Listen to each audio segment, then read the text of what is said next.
thing. Can. My favorite thing about Brandon Live is that you never know what you're going to get sure. from him. He's going to have a blast no matter what the assignment is, and especially on opening day for the Spokane Indians, you know he's having fun at a Vista. Oh, absolutely. Well, good morning, friends. Thanks for joining us on this very fun Friday here on Up with KREM. I'm Channing Curtis. And I'm Tim Pham. It's good to see you. We want to get you caught up, though, on the weather forecast because this one, we don't like to use the word surprised in the weather department, but this one, honestly, though, it kind of developed overnight, Thomas. It turned around very quick, Tim, because at around 5 o'clock last night, we started to get hints that this very well could be a snow that sticks in the Palouse, and at 2 a.m., winter weather advisories did get issued for Pullman, Moscow, Colfax, and the Palouse region. 1 to 3 inches of snow this morning. Now, most are probably going to end up with 1 because of how wet and compressible that snow is. But obviously, it has come down pretty hard, and with temperatures at 30 to 32 degrees there, it's going to start sticking even to the road. So that means any kind of slushy, slippery, or icy road conditions is going to warrant that winter weather advisory. So that's the snow that's over Whitman County and the Palouse. Meanwhile, in Spokane, we are now starting to see also that same level of intense wet snowfall. But our temperatures are just a couple degrees warmer. It's like 36 degrees. So our road conditions are not taking a hit right now, but that snow is starting to dust the grassy surfaces around Spokane County, especially at the higher elevations at first, but it's starting to take over even the lower elevations, the valleys, and the I-90 corridor as well. So just be cautious. It is a wet morning, but there could be a few slippery spots, especially on bridges and overpasses. This morning, we are waiting on information in a deadly house fire in Airway Heights. Right now, investigators are not releasing a lot of information. Here is what our team has confirmed. This happened around 7 o'clock last night on the 1300 block of West White Tip Avenue near Aspen Grove Park.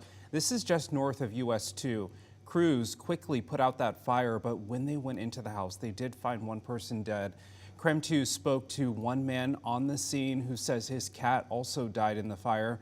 We have calls out to the fire department to learn more about what happened.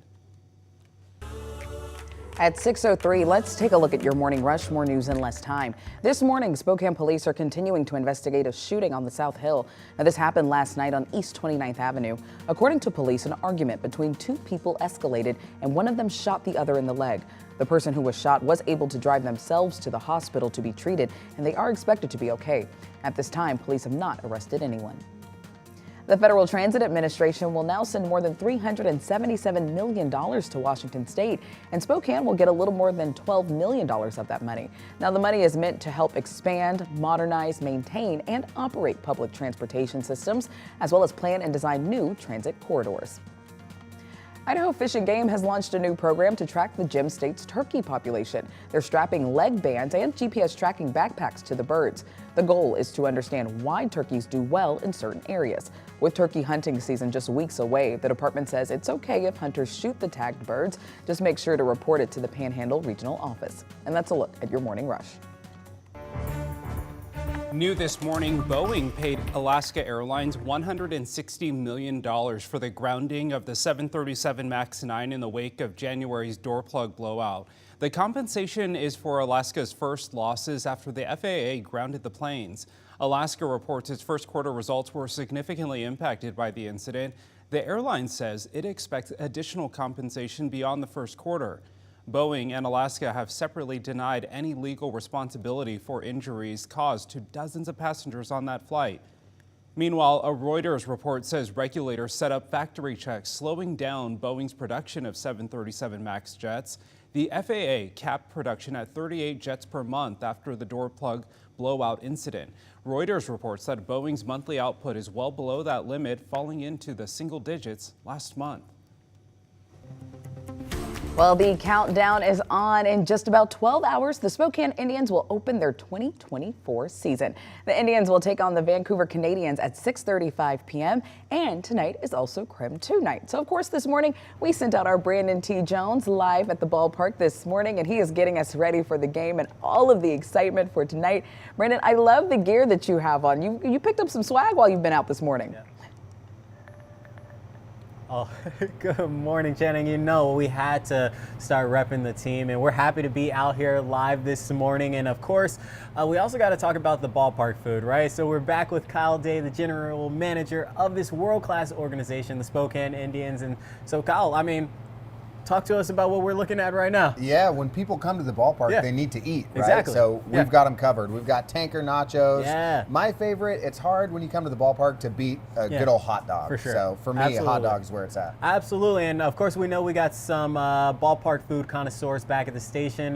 Tim, I know you went to the Mariners opening game last week and you got your helmet food, ice cream and things of that nature. Can you talk about just the overall aesthetic of the helmet food here and these nachos we're looking at right now? It's kind of fun to eat your food out of a baseball helmet. So these are the tanker nachos, and with every purchase of those, part of that money goes back to help veterans as well. Oh, that's awesome. I mean, if that doesn't make you want to come out here and buy some of those right now, you know, I don't know what else we can say, because that is extremely awesome.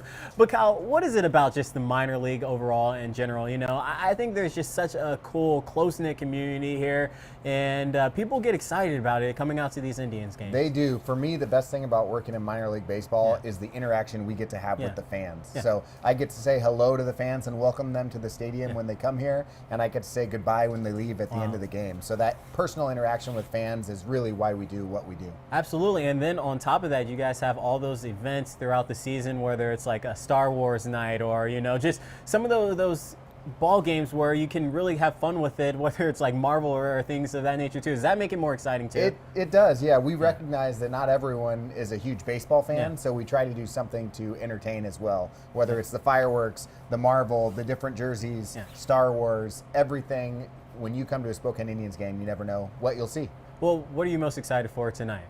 Opening day, just the energy and the excitement of opening the gates for the first time for the fans. There's nothing that beats it. That's right. That's right. I'm excited. Kyle's excited. I hope you all are excited as well, and you come out to the game tonight. I think this rain is all going to be moving out, so that's a positive too. And we're looking forward to seeing you at the game tonight, and we'll toss it back to you all in the studio. Thanks, Kyle. Thanks. In a helmet just makes it 10 You times know it's better. going to be delicious. It's going to be so good. Well, Avista Stadium is going through some major upgrades and seeing a lot of new great things. That's right, including new lighting, new clubhouses, and so much more. So our Nicole Hernandez actually got a tour of some of the new amenities. Yeah, so from the outside out front here, things don't look too different at Avista Stadium, but they have put millions of dollars into renovations here. Now, the reason they're doing this is because the MLB had told the stadium they needed to make some big upgrades in order to stay up to standard. They're not quite done yet, but they've made a ton of progress. So this is the new home clubhouse. So there is now more space for the players. There's a commissary, there's a new athletic training room, and an updated clubhouse for the players. We switched sides for the team. So the home team will now be on this third base side. The visiting team will be on the first base side. This is what we're looking at right now. Gotcha. And then it should zoom out, and you can see that it will be the new hitting facility and the new weight room. That's awesome. That's sweet. And then this park too?